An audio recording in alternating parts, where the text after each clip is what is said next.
Olá a todos, vamos para mais um áudio vídeo no nosso canal Encontro com Conhecimento. E no último áudio vídeo eu falei sobre a importância de numerar os versículos da Escritura. Em outro eu falei da importância de numerar as palavras, cada letra com seu valor numérico, que é uma coisa já divina, para que a gente coloque temor, né? Comece realmente a mudar a nossa visão sobre uma escritura, sobre ensinamento sagrado, porque quando a gente se comportava de uma forma a não ter temor à escritura sagrada, né? A gente não poderia ter a sabedoria, né? Sendo a sabedoria o princípio do meio que a gente tem para reconhecer o conhecimento do bem e do mal. Eu queria deixar bem claro para vocês hoje que a palavra conhecimento em português, e toda a língua, como eu expliquei, ela é sagrada a partir de uma visão espiritual, né? Tem o mesmo valor que a palavra versículo.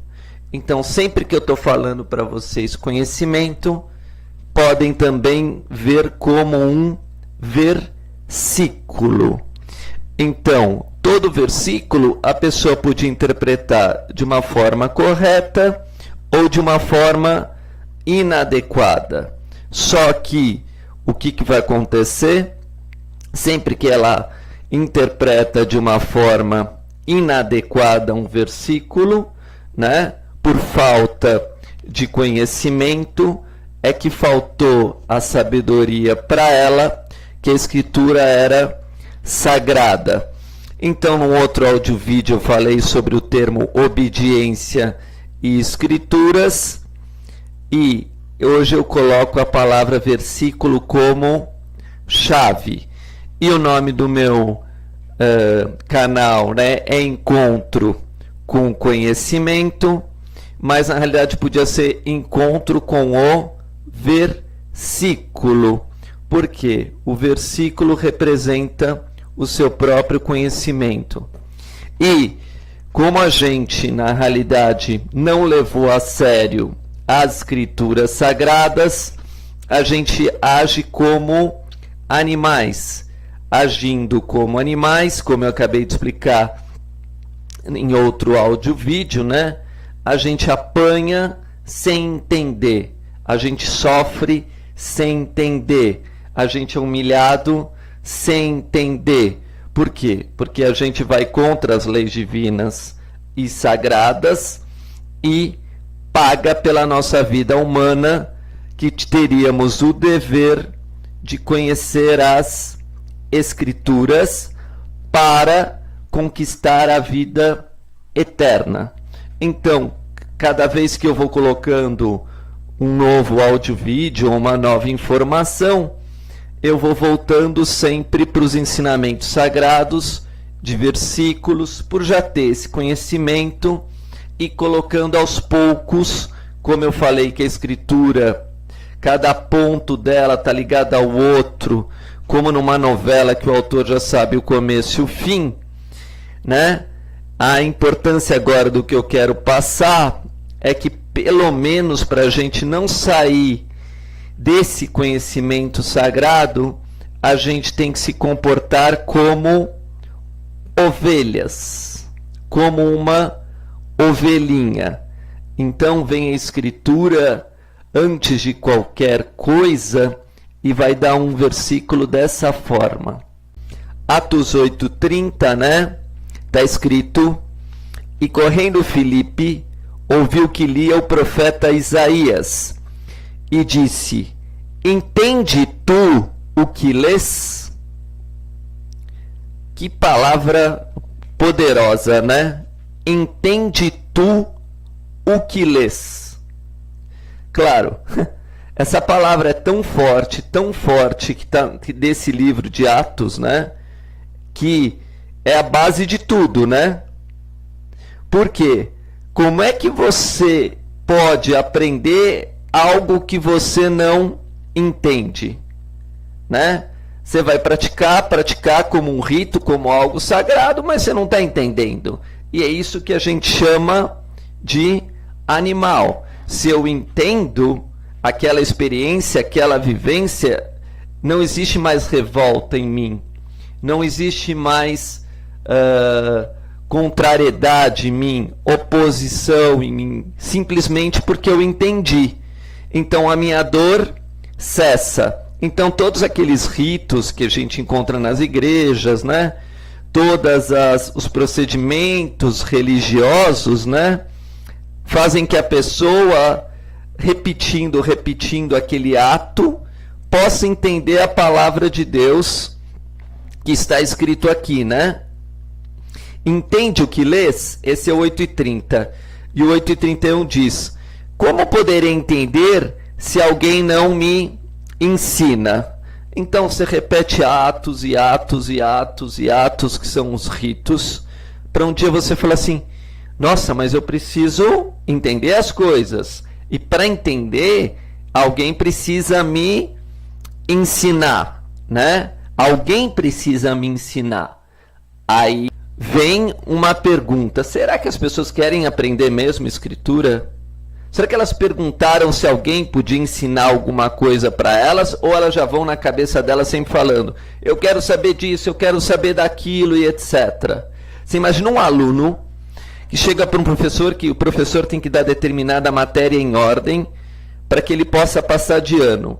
E chegasse o aluno do sistema escolar e falava assim: eu não quero aprender agora isso de física, eu quero aprender uma matéria que está lá avançada, né? Falou: não, mas o curso é esse, a gente tem que te dar primeiro isso para depois aquilo. As pessoas são assim o tempo todo, com o ensinamento sagrado, sendo que não pode pular etapa. Então elas não perguntam: professor, o que é importante você me dar de aula hoje pelo grau que eu estou? Não, ele fala: eu quero que você faça isso, eu quero que você me passe aquilo, eu quero que você me dê essa aula. Calma aí, você tem o preparo para entender esse assunto? Né? Porque é que nem numa escola, você está tentando falar para o professor o que ele tem que te passar. E a escritura a mesma coisa. Ela não pula etapa exatamente por causa disso. Então, no primeiro grau de um colégio iniciático, você vai aprender que você é um aprendiz e não um mestre. E não um professor que já vai tentar passar, falar: olha, professor, eu quero esse assunto, eu quero aquele assunto, eu quero... Aí, realmente, a escritura é insuportável para essa pessoa. Por quê? Porque ela vai de um ponto a outro para que você entenda, né, que você não pode pular etapa e que você tem que eleger desde o início o grande professor, a grande luz que precisa te iluminar. Então, lá no comecinho da escritura, no 1 dos 1071 versículos de Mateus, eu estou pegando o Novo Testamento, mas eu podia pegar a Torá, a mesma coisa, o Alcorão, a mesma coisa, que ele diz: livro. Se a gente lê a palavra livro como a primeira palavra do Novo Testamento, será que é à toa que está escrito a palavra livro? Em Gênesis está escrito a palavra princípio, no princípio. Então, se você juntar do Gênesis, no princípio, e em Mateus, o primeiro livro, seria no princípio, o livro. Então, no princípio, é importante ler. Aí, depois que você lê, você tem dúvidas. Você vai perguntar: não entendi nada, não estou entendendo nada, né? Aí vem um professor que pode te explicar. Aí você vai perceber: mas será que o professor está dando importância ao livro? Né? Ao livro? Porque senão fica complicado. Então, quando você vê alguém falar da Bíblia que não leu a Bíblia, ou falar de física que não leu a física, ou falar de química que não estuda química, ou que não conhece química, qual a credibilidade? Por que eu vou acreditar? Né? Então, quando eu falo obediência, eu estou dizendo, em primeiro lugar, é isso: obedecer à escritura. Aí você fala assim: mas eu não consigo ver, eu não consigo ler, e etc. Então vem a Bíblia e fala: livro da geração de Jesus. Quando ele fala da geração de Jesus, na geração de alguém nasce um só? Isso é outra pergunta. Quando você fala geração, sei lá, geração dos anos 60, geração dos anos 50, nasceu um só? Não. Nasce aqueles que são imagem e semelhança, que isso a gente chama geração de Jesus, de sábios, justos e profetas e mestres do bem. Como a Escritura vai falar, não só de Jesus, porque Jesus é o Verbo. Verbo. Então, lá no começo de João, estava escrito, no princípio era o Verbo. Então, quem quer entender o Novo Testamento vai ter que entender a raiz da palavra em grego, a interpretação de uma palavra em grego, porque é um livro escrito em grego, a etimologia da palavra. Você pode procurar no latim também, em todas as línguas, né? Por quê? Porque, na realidade, essa é a geração do Verbo, daqueles que tinham conhecimento por trás da palavra, sabiam que a palavra é sagrada, porque está escrito, então, para a gente continuar esse assunto, em Mateus 1:21, que na realidade é o século que a gente está, né? Pelo conhecimento do bem e do mal, o número não tem tempo e não tem espaço, ele é uma unidade, né? E dará a luz. Então, nesse verbo tem que ter luz, esclarecimento. Nessa palavra, ela precisa ser uma palavra lúcida. Você saber o significado. Aí vem a Bíblia e quando cita a palavra significado, como fica o sinal disso, porque ele é muito abrangente o significado de uma palavra. Então lá na frente, né, vai estar escrito no versículo 9:13. 9:13 também é conhecido no calendário maia. Vocês podem pesquisar esse valor 9:13. Ide, porém, e aprendei o que significa misericórdia. Olha que legal. A primeira vez que eu vou procurar em toda a Bíblia, porque agora eu estou no século 21, existem esses programas que a gente pega uma palavra, né? Baixa aquele aplicativo da Bíblia e você caça aquela palavra na Bíblia. Aparece todos os lugares que a palavra significa, aparece, né? Está escrito, vamos ver quantas vezes tem na Bíblia a palavra significa. Então vemos que em todo o Novo Testamento só existe 7 vezes que se usa a palavra significa. E o último, que é em Coríntios 14:10, porque sinal que a soma também dá 24, que significa x, 14 mais 10 é 24, está escrito, há, portanto, para espécie de vozes no mundo, e nenhuma delas é sem significação. Aí tem um outro que diz assim, João 18:32, para que se cumprisse a palavra que Jesus tinha dito, significando de que morte que havia de morrer. Então, Jesus morreu na cruz. E quando ele morre na cruz, a cruz é o símbolo da misericórdia. Por quê? Porque está escrito nesse versículo 9:13, misericórdia quero e não sacrifício, né?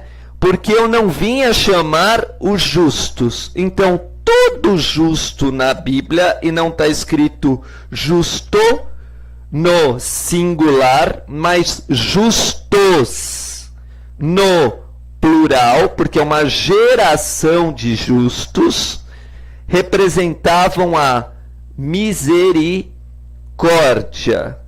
E Jesus diz: misericórdia quero, e não sacrifício. E ele foi sacrificado na cruz. E vemos que na palavra sacrifício tem a palavra cruz. Então, sempre que você vê uma cruz, você tem que lembrar da palavra misericórdia. Então, quem vê na Igreja Católica sempre a imagem da cruz, né, que os evangélicos acabaram tirando Jesus crucificado, né? Mas na realidade o símbolo de alguém no crucifixo é o quê? É a cabeça inclinada para a direita. O que quer dizer isso? Da misericórdia, que o homem tinha que ser inclinado para misericórdia, para a bondade e etc. Por isso que o Novo Testamento está escrito: não julgues para não ser julgado. E também, na realidade, é muito conhecida aquela frase, né? Perdoa-lhes, eles não sabem o que fazem. Então, todo o Novo Testamento tem a ver com a palavra perdão e misericórdia, que é o símbolo da salvação em Jesus e também da Virgem Maria. Então, quem não entrar no espírito de misericórdia não entra na Escritura. Ou se entrar, vai interpretar errado, porque está escrito no próprio início do Alcorão, na Sura da Abertura. Exatamente, tem 7 versículos. Em nome de Alá, o misericordioso, o misericordiador. É interessante que se o símbolo da Escritura é a misericórdia, né, no Novo Testamento, o Alcorão também começa falando de misericórdia. Então, quando a gente não consegue ver a Escritura com misericórdia, como eu falei, a gente vai precisar de alguém que nos ensine a ter essa misericórdia. Então, quando você vai atrás de um mestre, de uma igreja, pergunta sempre isso: será que eu estou aprendendo a perdoar? Será que com isso eu estou virando uma pessoa que consiga, quando sou ofendido, quando sou insultado, quando sou machucado, humilhado, não julgar? Porque vem a própria Escritura em Atos, né, por exemplo, e vai falar 8:32, e o lugar da Escritura que lia era: este foi levado como ovelha para o matadouro, né? E como está mudo o cordeiro diante do que o tosquia, não abriu a sua boca. E na própria Escritura está escrito no 8:33, na sua humilhação foi tirado o seu julgamento. Então, a gente vai tirar o nosso julgamento dos outros quando a gente é humilhado ou não. Jesus foi humilhado e depois ele falou: perdoai que eles não sabem o que fazem, né? Então, se a gente não tiver essa compreensão que toda a humilhação que a gente passa na vida é para a gente não julgar os outros, e aí sim teremos direito e os olhos espirituais para poder aprender uma escritura sagrada, os ensinamentos dos mestres, e se elevar espiritualmente. Porque depois, esse mesmo Filipe, né, lá no versículo 8:35, quem quiser ler, por favor, inteiro, né, do 8:31 ao 8:35, que tem milhões de chaves que vão esclarecer toda a Escritura. Então, Filipe, abrindo a sua boca, porque para alguém ensinar dessa forma uma Escritura tem que abrir a sua boca, e começando, que lembra desde o princípio, nesta Escritura lhe anunciou a Jesus. E depois, no 8:36, está escrito: Atos 8:36, indo eles caminhando, chegaram ao pé de alguma água. Então, água é o símbolo da misericórdia. E disse o eunuco: eis aqui água. Que impede que eu seja batizado? Né? Na realidade, então, o que impede que você entre na sabedoria da Escritura, que é o símbolo da água, é a sua falta de piedade. Piedade lembra pia, né? A sua falta de misericórdia consigo mesmo e com os outros. Muito obrigado, a gente vai continuar esse assunto.